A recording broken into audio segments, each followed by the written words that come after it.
Everyone, আশা করি সবাই খুব ভালো আছেন, সুস্থ আছেন। আমি কমলিকা ম্যাডলি বাংলির নতুন একটা ব্লগে আপনাদের সবাইকে স্বাগত জানাই। আমার লাস্ট ব্লগটায় আপনারা দেখেছিলেন যে লুমান্তি ফার্ম হোমস্টেতে আমরা পৌঁছানোর পর সেকেন্ড ডেতে আমি ওই হোমস্টেটার একটা ছোট্ট ট্যুর বা ভিডিও আপনাদের সাথে শেয়ার করি। আজকের এই ভিডিওটা সেই দিনেরই কন্টিনিউয়েশন, মানে সেই দিন একটু বেলার দিকে বেরিয়ে আমরা দার্জিলিংয়ের আশেপাশে কোথায় কোথায় ঘুরলাম, কি কি খেলাম, তার সবই শেয়ার করব আপনাদের সাথে। সেদিন অ্যাকচুয়ালি আমাদের যাওয়ার প্ল্যান ছিল মিরিকের সাইডটা দেখার, কিন্তু সামহাও গাড়ি আসতে লেট করায় বা জ্যাম থাকায় রাস্তায় আমরা সেদিন মিরিকের জন্য আর যেতে পারিনি। তাই আমরা ডিসাইড করি দার্জিলিংয়ে পৌঁছে দার্জিলিং শহরের আশেপাশে কোথায় কোথায় যা দেখা যায় সেগুলো আমরা সেদিনকে দেখব। তো প্রথমে সকালবেলা বেরিয়ে আমরা দার্জিলিং ম্যালের দিকে চলে এসেছি, কারণ এখানে সকালের ব্রেকফাস্টটা আমরা করব কেভেন্টাস থেকে।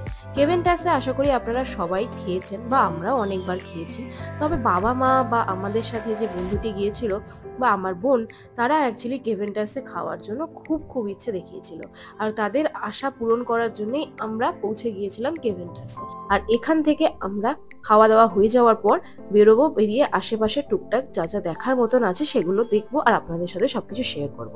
তো ভিডিওটা আজকে দেখুন, যদি ভালো লাগে অবশ্যই একটা লাইক করে দেবেন, চ্যানেলটাকে অবশ্যই সাবস্ক্রাইব করে দেবেন, আর সাথে থাকুন, দেখতে থাকুন ম্যাডলি বাংলি।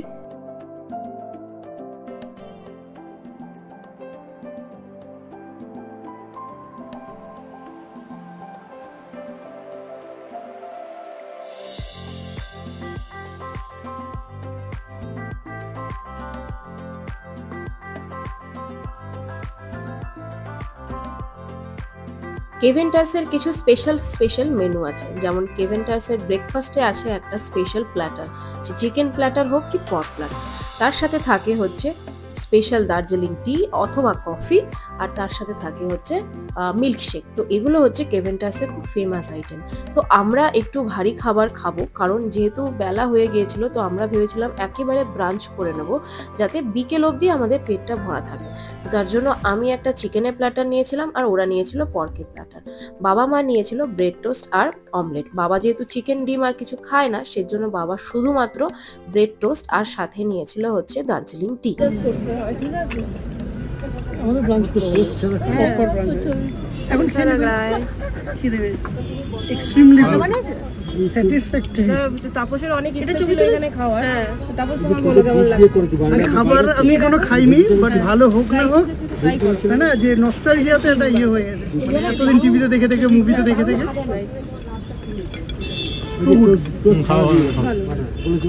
Already spicy. আপনারা যদি কেউ নতুন দার্জিলিং আসেন বা কেভেন্টাসে এখনো এই প্ল্যাটারটা কেউ ট্রাই করেননি, তাহলে অবশ্যই কিন্তু কেভেন্টাসে এসে এই প্ল্যাটারটা অবশ্যই ট্রাই করবেন। চিকেন না হলে পর্ক, যারা চিকেন খেতে ভালোবাসেন তারা চিকেন খেতে পারেন, যারা পর্ক পছন্দ করেন বা খেতে ভালোবাসেন তারা কিন্তু পর্কের এই প্ল্যাটারটা অবশ্যই ট্রাই করে দেখতে পারেন। খাবার কিন্তু খুব ভালো। যাই হোক, চলুন এবার তাড়াতাড়ি খাবারটা কমপ্লিট করে নিই, কারণ এখান থেকে বেরোবো আমরা নেক্সট ডেস্টিনেশন কোথায় যাচ্ছি আপনাদের সঙ্গে ডেফিনেটলি শেয়ার করছি। আমরা খাওয়া দাওয়ার পর বেরিয়ে চলে এসেছি দার্জিলিং হিমালয়ান জু, মানে দার্জিলিং এর যে চিড়িয়াখানা সেখানে।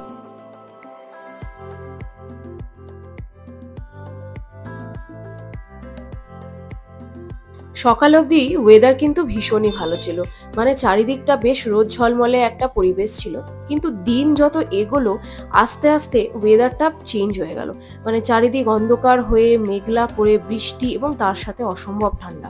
সত্যি সবাই যেন ঠিকই বলে যে পাহাড়ে ওয়েদার কখন যে কেমন থাকবে কেউ বলতে পারে না, কখন বৃষ্টি, কখনো রোদ, কখনো প্রচণ্ড ঠান্ডা, আবার কখনো সেরকম কোনো ঠান্ডাই নেই। পাহাড় যেন এই জন্যেই বিখ্যাত, আর পাহাড়ে আসলে পাহাড়ের মন মর্জি মতো না চললে আপনিও পাহাড়টাকে সেভাবে এনজয় করতে পারবেন না। যাই হোক, আমরা চিড়িয়াখানার মধ্যে ঢুকলাম, এন্ট্রি ফি মাত্র 110 টাকা করে, বাট আপনার কাছে যদি ক্যামেরা বা ডিএসএলআর কিছু থাকে তার জন্য কিন্তু অবশ্যই আপনাকে দিতে হবে 10 টাকা extra charge.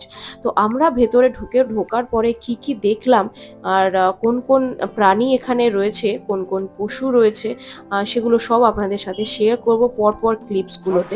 Zoological park Darjeeling এর এটা খুব ফেমাস একটা, মানে অনেক রকম প্রাণী আছে, তো চেষ্টা করি যতটা দেখানোর, যতটা সম্ভব নিজেরা দেখার। এত ঠান্ডা, ওয়েদার পুরো চেঞ্জ হয়ে গেছে আর ভীষণ ঠান্ডা। বেশি দেরি করবো না, চলুন।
ভাই একটু সাবধান।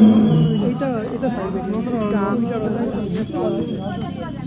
এত বড় ঘুরতে পারলি গাড়িতে নামবি না কেউ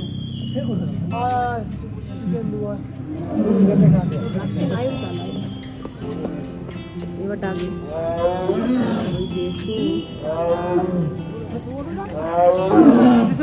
এত বড়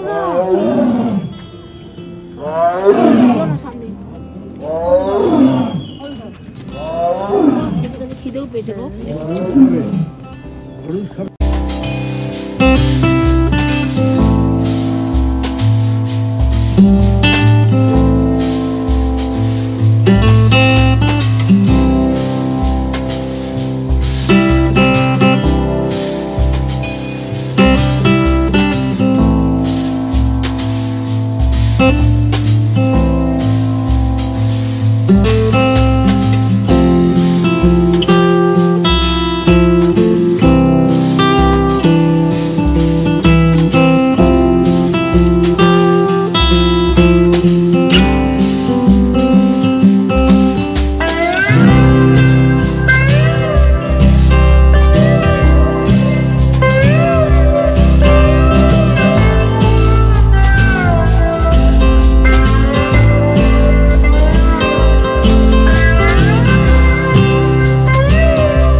কি অসম্ভব ভালো লাগলো তাই না? হ্যাঁ, খুব সুন্দর এই হিমালয়ান জুটা, আর বিশাল বড়।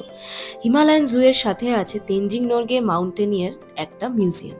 সেখানে পর্বতারোহীদের সমস্ত রকম পোশাক আশাক, তাদের সমস্ত রকম পর্বত জয়ের সব রকম হিস্ট্রি সেখানে দেয়া আছে। আর এই জু এর সাথে সেই টিকিটটাও কিন্তু একসাথে অ্যাটাচ। তো আপনারা চাইলে সেটাও দেখে আসতে পারেন। আমরা সময়ের অভাবে আর ওয়েদার খারাপের জন্য সেই মিউজিয়ামটিতে যেতে পারলাম না, কিন্তু আপনারা যদি এই হিমালয়ান জুটা দেখতে যান তাহলে অবশ্যই সেই পর্বতারোহীদের মিউজিয়ামটা কিন্তু দেখে আসবেন। ওটাও one of the most attractive এই দার্জিলিংয়ের। যাই হোক, এখানে কিছু ভালো অর্কিড দেখলাম, তো যার জন্য ভিডিও ক্যামেরাটা ঘোরাতে বাধ্য হলাম। এই অর্কিডগুলো এখানে সারা বছর এভাবেই রয়েছে, কারণ ওয়েদারটাই এরকম। এই অর্কিডগুলোকে কিন্তু আপনারা যদি আমাদের স্থলভূমিতে নিয়ে আসে রাখতে চান তাহলে কিন্তু সেটা সম্ভব নয়, কারণ সেইখানকার জলবায়ু আর ওখানকার ওয়েদার একমাত্র এদের সাপোর্ট করে সুন্দরভাবে গ্রো হতে, যেটা আমাদের জলবায়ুতে কিন্তু সম্ভব। যাই হোক, এই ছিল আমাদের হিমালয়ান জু এর একটা ছোট্টখাট্ট ট্যুর। এবার আমরা চলেছি চিত্রে টি স্টেট, যেটা কাছাকাছিই ছিল। আর এই যে স্কুলটা দেখছেন, এই স্কুলটাতে নাকি ইয়ারিয়া মুভির শুটিং হয়েছিল, যেটা আমাদেরকে ড্রাইভার দাদা আমাদের সেটা জানালেন। তো যাই হোক, আমরা চলে এসেছি চিত্রে টি স্টেট, যেটা কিন্তু একদম স্মলেস্ট, মানে দার্জিলিংয়ের খুব ছোট্ট একটা চা বাগান, আর মানে খুব ছোট্ট অল্প স্বল্প জায়গা নিয়ে সেটা বানানো। সময়ের অভাবে আর ওয়েদার যেহেতু খারাপ, সেজন্য বাকি জায়গাগুলো আমরা দেখতে পারলাম না। প্লাস বাবা মা যেহেতু অনেকটা গাড়ি জার্নি একবারে করতে পারে না, তাই বেশি জায়গায় নিয়ে যাওয়ারও রিস্ক নিতে পারলাম না। তাই জন্য চলে এসেছি এই চা বাগানে। এই চা বাগানটা দেখার পর ফিরে যাব আবার আমরা দার্জিলিং মেলে। সেখানে গিয়ে কিছু টুকটাক শপিং করব এবং তারপর ফিরে যাব আবার আমাদের হোমস্টেতে। তো বাকি জার্নিটুকু আপনারা দেখতে থাকুন আমার সাথে, আশা করি আপনাদের ভালো লাগবে।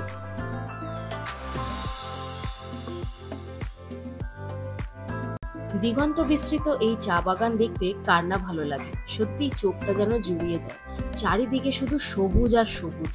আর ওয়েদার যেহেতু খুব একটা ভালো না, তো আকাশটা ভীষণ কালো করে এসছে। এই চা বাগানের নিচের দিকেই পাহাড়ি মেয়েদের পোশাকের সাজে আপনি ছবি তুলতে পারেন। সেখানে আছে পোশাক ভাড়া নেয়ার একটা সুন্দর জায়গা, যেখানে মোটামুটি 50 থেকে 100 টাকা মতো লাগছিল প্রত্যেকটা পোশাক ভাড়া নিতে, এবং আপনি সেই পোশাক পরিধান করে ছবি কিন্তু তুলতে পারেন। আর ওরা ওখানে ছবিটাকে সুন্দর করে প্রিন্টও করে দিচ্ছে, সেটাও ওই 50 টাকা মতোই নিচ্ছিল। যাই হোক, ভীষণ সুন্দর লাগলো। আমরা আর সেই ছবি তুললাম না, সুন্দর করে এই ক্যামেরায় বন্দি করে নিতেই যেন মনটা সত্যিই খুব ভালো লাগছিল। আলাদা করে আর ছবি তোলার মতন সেই ইচ্ছেটা ছিল না। যাই হোক, আপনারা গেলে সুন্দর করে এনজয় করতে পারবেন এই দিগন্ত বিস্তৃত চা বাগান। তবে হ্যাঁ, চা বাগান দেখলেই অনেকের মনে হতে পারে একটু চা পাতা ছিঁড়ি বা একটু চা পাতা তুলি। এখানে কিন্তু একদম পরিষ্কার করে বাংলায় লেখা আছে, চা বাগানের থেকে চা পাতা তুললে আপনার 500 টাকা জরিমানা হবে। আর সেটা অদ্ভুতভাবে বাংলায় লেখা আছে। মানে এখানে যারা যারা ঘুরতে আসেন, আমার মনে হয় বাঙালিরাই আছে যারা এই চা বাগানে চা পাতা দেখলে একটু হাত দিতে, একটু তুলতে পছন্দ করেন স্বাভাবিকভাবে। কিন্তু সবার সেটা হয়তো অ্যালাউ নাও করতে পারে। যাই হোক, বৃষ্টি মাথায় নিয়েই আমরা ফিরে এলাম দার্জিলিং শহরের ম্যালে। আর এখানে ঘুম স্টেশনের সামনে দিয়ে যখন ক্রস করছিলাম, অদ্ভুত সুন্দর লাগছিল এই টয় ট্রেন। দার্জিলিং আর টয় ট্রেন দেখবো না, সেটা হতেই পারে না। তাই ভীষণ সুন্দর লাগছিল এই টয় ট্রেনে যারা ওয়েট করছিল এই ট্রেনটা ছাড়বে বলে। এই ঘুম স্টেশন থেকে ট্রেন ছাড়ে, আর অথবা দার্জিলিং স্টেশন থেকে ট্রেন ছাড়ে, এবং ঘুম থেকে দার্জিলিং এই দুটো স্টেশনের মধ্যে টয় ট্রেন কিন্তু যাতায়াত করে। আমরা অনেকবার চড়েছি, তবে এবার আমাদের সময় বড্ড অল্প ছিল, আমরা সব কিছু এক্সপ্লোর করতে পারিনি, বাবা মাকে সব কিছু দেখাতেও পারলাম না। তো ইচ্ছে রাখলাম যে আরও একবার দার্জিলিং আসবো, এবং যে যে জায়গাগুলো এবার মিস হয়ে গেল চেষ্টা করব বাবা মাকে সেই জায়গাগুলোকে ঘুরে দেখানোর। তো আমরা চলে এসেছি এখন ম্যালে। তো বাবা মায়ের খুব ইচ্ছে ছিল দার্জিলিং ম্যালটা একবার ঘুরে দেখবে। ইউটিউবে প্রচুর ভিডিও নাকি দেখেছে অনেক ব্লগারদের, যারা দার্জিলিং ম্যালটাকে ভীষণ হাইলাইট করে দেখাতে চায়। স্বাভাবিক, যারা দার্জিলিংয়ে আসেন তারা ম্যালে ঘুরবেন না, এটা হতেই পারে না। তো ম্যালটাতে তাদের আসার খুব ইচ্ছে ছিল। তো যাই হোক, চলে এসেছি এখানে, টুকটাক জায়গাগুলো একটু ঘুরবো, তারপর কিছু শপিং করবো, এন্ড দেন ফিরে যাব হচ্ছে হোমস্টেতে। এই পায়রাগুলোকে দেখুন কি সুন্দর না, খাবারের খোঁজে ওরা নেমে পড়েছে মাটিতে, আর টুকটুক করে খুঁটিয়ে খুঁটিয়ে ঠিক খাবার খুঁজে পাচ্ছে। সামনে গোল্ডেন টিপসের দোকানটা দেখলাম। গোল্ডেন টিপসের চা তো খুবই ফেমাস দার্জিলিংয়ে।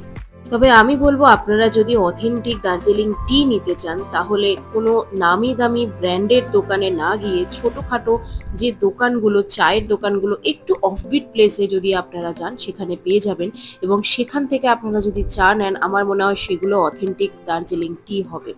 এই নামি দামি দোকানগুলোর একটাই সমস্যা, বাইরে থেকে ঝাঁ চকচকে ব্র্যান্ড নিজেরা হয়তো বানিয়ে নিয়েছে, এবং বাইরে থেকে সুন্দর একটা প্যাকেজিং হয়তো করে নিয়েছে, কিন্তু ভেতরের চায়ের কোয়ালিটি খুব একটা কিন্তু ভালো নয়। তবে হ্যাঁ, যারা প্রথমবার দার্জিলিং যাচ্ছেন এক্সপিরিয়েন্স করার জন্য একবার কিন্তু গোল্ডেন টিপসের থেকে চা নিতেই পারেন। আমরা অনেকবার নিয়েছি, এবারও নিয়েছি, কারণ মায়ের খুব পছন্দ হয়েছিল কিছু চা, প্লাস আমরাও ভেবেছিলাম যে কিছু কিছু দার্জিলিং টি যেগুলো গন্ধ খুব ভালো লাগছিল, বাড়ি গিয়ে হয়তো সেগুলো বানালে আরও ভালো লাগবে, এই ভেবে আমরা কিছু দার্জিলিং টি নিয়েছিলাম। তবে সেগুলোর কোয়ালিটি কিন্তু আগের তুলনায় খুব একটা ভালো নেই। যাই হোক, কিছু প্রিমিয়াম কোয়ালিটির চাও এখানে রয়েছে, যেগুলো কিন্তু ফার্স্ট ফ্ল্যাশ, সেকেন্ড ফ্ল্যাশ, এরকম প্রচুর অপশান রয়েছে। তবে সেগুলো বানানোর পরে কতটা ভালো হবে সেটার আইডিয়া কিন্তু আমার নেই। কিন্তু আমরা যেটুকু চা ট্রাই করেছি তাতে মনে হলো যে গোল্ডেন টিপসের আগে কোয়ালিটি আরও বেটার ছিল। আর যদি অথেন্টিক দার্জিলিং টি নিতে চান, তাহলে অবশ্যই কোনো অনামি, কোনো বেনামি দোকান বা ছোটোখাটো দোকানগুলো, সেখান থেকে কিন্তু অবশ্যই নিতে পারেন, সেটা আরও বেটার হবে।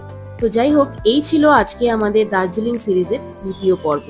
আগামী এবং অন্তিম পর্বে থাকবে দার্জিলিং থেকে মিরিক যাওয়ার পথে যা যা আমরা এক্সপ্লোর করেছিলাম এবং মিরিকে গিয়ে যা যা দেখেছিলাম, সেগুলো আপনাদের সাথে শেয়ার করব। তো আগামী পর্বটাও কিন্তু কেউ মিস করবেন না। দেখা হবে আপনাদের সাথে নতুন ভিডিওটাতে। আজকের ভিডিওটা যদি ভালো লাগে তাহলে অবশ্যই একটা লাইক করে দেবেন, চ্যানেলটাকে অবশ্যই সাবস্ক্রাইব করে দেবেন।